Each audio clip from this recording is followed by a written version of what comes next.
Hi, good evening, everybody, and thank you for joining us here this evening. Gathered you to give you an update on an incident that you're aware of, I'm sure, happened earlier this afternoon, approximately 1 p.m. We had an auto accident at Martin Luther King, Burnett Woods Drive, where a Hamilton County deputy was struck. He was outside his vehicle conducting traffic enforcement. He was struck by a vehicle.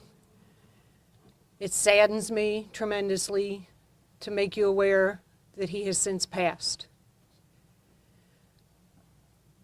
I think what is significant for people to know about this accident is the officer was just out doing his job, directing traffic up near the University of Cincinnati for what was supposed to be a glorious day for many.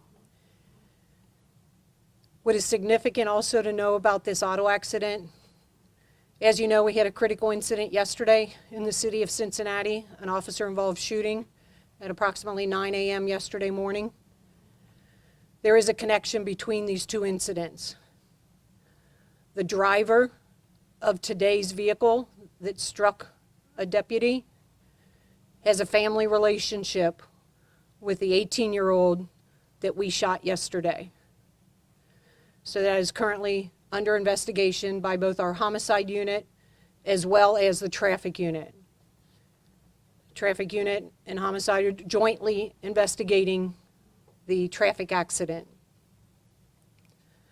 Again, it saddens me to report out that we lost a law enforcement officer in the city today, in this county. My heart goes out to his family, to the Hamilton County deputies, and the sheriff and her leadership team standing here with me today, and to all the members of their organization. With that, I'm going to let the sheriff say a few words. Thank you, Chief. It is a very sad day. It is a very sad occasion, and the very first thing I want to do is offer my condolences to the family and friends of our deputy. The men and women, the men and women that you see here behind me, all knew our deputy, and he was so well liked and so well known. We could fill this building with the law enforcement agencies that respect him, love him, his friends, his family. We are so deeply saddened. I want to thank the Cincinnati Police Department, Chief Theetge, her men and women. As I understand it, one of the first people to reach our deputy and render aid was a Cincinnati police officer. And he worked and did his best for our deputy, and we will forever be bonded for that effort. I want to thank the community for paying attention and supporting us.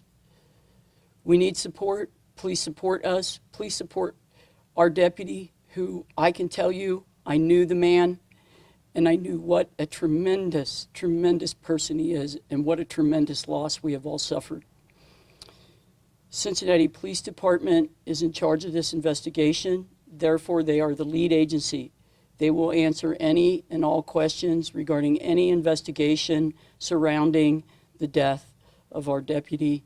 And I just can't express to you how sad, how incredibly sad we all are, and what an incredibly wonderful and dedicated deputy this man was. So thank you very much. In keeping with the establishment of Marcy's Law, we are not going to be releasing the deputy's name at this time, but I will take a few questions. Chief, given the relationship to yesterday's shooting, is this being the investigation being treated as a homicide investigation? Right now, it is still under investigation to determine exactly what it is, but since the homicide unit was the lead on yesterday's incident, they are involved in a joint effort with the traffic unit on today's incident. And is there any description of how the vehicle entered the intersection or anything along those lines that can be released at this time? Yeah, not at this time. Too preliminary at this time, too early. We heard that the deputy was recently retired. Is that accurate? That is accurate. Our deputy had just retired just a few months ago, and continued on in service as a special deputy with all of his experience. We were incredibly glad to have him. Chief, is the person who hit the deputy the father of the person who was shot yesterday? Yes. Last question. Do you know what the make of the vehicle was that was involved in the incident? I do not know at this time. Will there be a procession, Sheriff McGovern? Yes, we will have a procession. I can tell the public and all of law enforcement out there that our deputy will not be alone. He is not alone. He will not be alone. There will be someone with him until the day that he transitions to higher ground. So, thank you. Thank you. Thank you, everybody. Real quick, I do want to, one last comment. So this community, not just the law enforcement community, but this community in our city, in our county, has had 2 critical incidents in 2 days. I do have a plea to everybody. Let the processes play out. Let the investigations play out. Keep calm, take care of one another, and I can assure you, as the chief of police for Cincinnati, I will ensure you transparency and a thorough and accurate investigation. Thank you.